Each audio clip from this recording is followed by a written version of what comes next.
Auf einem langen Streifen, welcher einen Weg darstellen könnte, befinden sich zwei sich gegenüberstehende Personen. Jeder hebt seinen Hut ehrenvoll hoch und wirft diesen neigend vor dem anderen.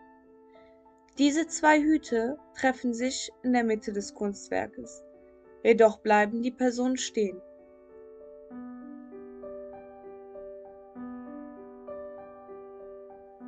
Auge um Auge und keiner traut sich einen Schritt weiter.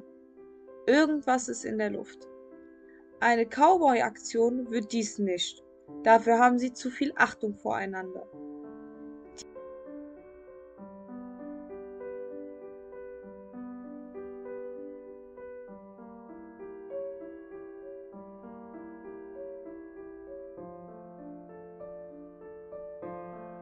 Die weißen, leichten Schnurbespannungen in diesem Werk halten sie, die Rivalen, noch sicher auseinander.